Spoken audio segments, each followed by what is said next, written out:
ایک عام بیٹا کسی کے یہاں پیدا ہو جائے، پہلی اولاد ہو، تو باپ اور ماں خوشی مناتے. یہ تو زہرا کے گھر میں ایسا بیٹا آ رہا جو خود معصوم باپ کا بیٹا، معصومہ ماں کا بیٹا. تو کس انداز سے 15 رمضان کو رسول خدا نے شہر مدینہ میں خوشحالی منائی ہوگی. اے صاحبان ایمان، آپ کے گھروں میں، آپ کے چہروں پر، آپ کے جسم کے لباس میں یہ خوشحالی نظر آنا چاہیے. رسول خدا کی حدیث ہے کہ کوئی آدمی اس وقت تک ایمان کا مزہ نہیں چکھ سکتا، یعنی ایمان خالی زبان پر بھی نہیں آ سکتا، جب تک کہ وہ اپنے گھر والوں سے زیادہ مجھ سے اور میرے گھر والوں سے محبت نہ کرے. ہمارے یہاں کسی کے یہاں بیٹا پیدا ہوا، شادی کے فوراً بعد پہلی اولاد، خوشحالی منائی جاتی. اپنے گھر کی اولاد پہ جو خوشحالی ہے اس سے زیادہ آج رسول خدا کے گھر میں بیٹا پیدا ہوا، آج علی مرتضیٰ کے گھر میں بیٹا پیدا ہوا، آج فاطمہ زہرا کے گھر میں بیٹا پیدا ہوا ہے. 9 ربیع الاول کی عید الزہرا بعد میں ہے، 15 رمضان کی عید الزہرا پہلے. اور کتنا صاحب فضیلت بیٹا. ایک فضیلت تو آپ کے سامنے یہ آئیے مختصر سے وقت میں حسن مجتبیٰ کی سیرت کے 2 اور مختصر سے جملے آپ کی خدمت میں پیش کروں. میں نے کہا تھا آج ہمارا موضوع 3 جملے ہوں گے. حسن وہ پہلا انسان کہ باپ ماں اور خود معصوم. آئیے دوسرا جملہ. حسن شہر مدینہ، مسجد النبوی. اب تو یہاں مجھے کتنے چہرے نظر آ رہے ہیں جو عمرے اور حج پر اتنی مرتبہ جا چکے ہیں. وہ مدینے کی مسجد کو ذہن میں لے کے آئیے، جنت کا ٹکڑا جہاں رسول خدا نماز پڑھاتے ہیں وہاں رسول خدا بیٹھے،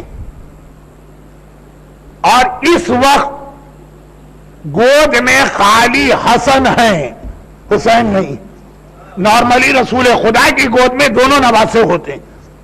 بعض علماء نے کہا کہ یہ واقعہ اس وقت کا ہے جب حسین پیدا بھی نہیں ہوئے تھے.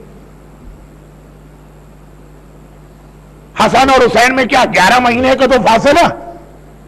رمضان میں حسن پیدا ہوئے 11th منتھ کے بعد، نیکسٹ رمضان سے 1 مہینے پہلے 3rd of شعبان حسین. یہ حسین کی ولادت سے پہلے کا واقعہ. دیٹ مینس 10 مہینے کا بچہ رسول کی گود میں. اور بعض علماء کہتے ہیں کہ نہیں، حسن 2 سال کے تھے. لیکن آج خالی حسن گود میں بیٹھے، پوری مسجد سوال کرنے والوں سے بھری ہوئی. رسول خدا کا طریقہ یہ ہے کہ آفٹر ایوری صلات پیغمبر مسجد میں بیٹھ جاتے ہیں، جنہیں کوئی سوال پوچھنا ہے پوری مسجد. اتنے میں مسجد کے ایک دروازے سے، اب کون سا دروازہ ہے، باب جبرائیل بھی ہو سکتا ہے، باب رحمت بھی ہو سکتا، یہ 2 بڑے فضیلت والے گیٹ ہیں مسجد کے. ایک ایسی گریسفل پرسنالٹی انٹر ہوئی. مدینے والے اس سے پہلے ان کو کبھی نہیں دیکھا، اور یہ کوئی انیوژول بات بھی نہیں. مدینے کے رہنے والے کم ہیں، وزیٹر زیادہ آتے رہتے ہیں، آج بھی اور رسول خدا کے زمانے میں بھی. تو آیا ایک آدمی، بہت ہی گریسفل پرسنالٹی، سفید داڑھی، پیشانی پہ نور، اور وہ مسجد میں آیا. جیسے ہی وہ آیا تو اتنی اس کی پرسنالٹی میں وجاہت تھی، گریسفل کے لوگوں نے اسے راستہ دیا اور وہ سیدھا رسول خدا کے سامنے جا کے بیٹھ گئے. نارملی فرسٹ کم فرسٹ، جو پہلے آیا وہ آگے بیٹھتا ہے، بعد والا اس کے پیچھے، بعد والا اس کے پیچھے، اور ٹرن بائی ٹرن ہر ایک سوال کرتا. مگر یہ آنے والا ایسا تھا کہ لوگوں نے اسے خود ہی راستہ دے دیا، اس نے کسی سے کچھ نہیں کہا. وہ سیدھا جا کے رسول خدا کے سامنے بیٹھ گیا. یا رسول اللہ، آج بھی، لفظ بھی اردو کا اگر آپ کی سمجھ میں آ گیا، کہا آج بھی مجھے کچھ ایسے پرابلم آ گئے ہیں کہ سوائے آپ کے اس کا سلوشن کسی کے پاس نہیں.